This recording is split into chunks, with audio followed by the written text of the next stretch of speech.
Especially having a child on the spectrum, and all my concerns, which I mentioned before about trusting people.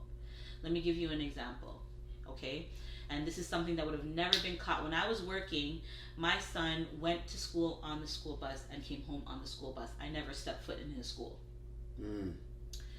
When I stopped working, there would be times where I had that leeway to say, okay, I'm going to drop off my other two kids first. I might be a little bit late to drop off my son on the spectrum. Every time I dropped my kid off myself, I wasn't allowed to go past the office. Now, when I brought him to the school, I was offered to come into the classroom and see where he'd be learning and stuff like that, and have a tour of the classroom and where he's going to be working at and all that stuff. But once the school year started, I was only allowed to leave him at the office. And the secretary would get on her walkie-talkie, which all schools have, and say, Ian's here, someone can come and get him, and don't worry about it, they'll get. I'm like, I can walk in. No, don't worry about it, someone will come get him. At first I thought nothing of it, but after a while it seemed weird. Why can't I walk my son to his class? I know where his class is, I've been there before. Right. Obviously you guys are busy, so one day I walk in and the secretary's on her phone, and I let her know that he's there, and before she can tell me no, I took him and I walked into his classroom. And when I went to the classroom and I'm watching him take off his stuff, like his backpack and stuff, and put it up and get his lunch bag out, I noticed that, you know, the square window that's usually above the doorknob for the classroom? Yes. Covered in dark construction paper. Can't see inside the classroom. That's a bit off-putting. It was very off-putting for me because of my own, already I have my own reservations about people. Right.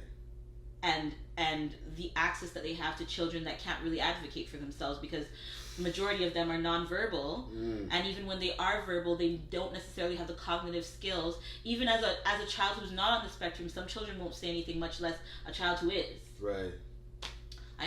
And growing up and going to school, and I grew up in the same school system, I'm born and raised here in Canada, that's never been a situation where the window's closed.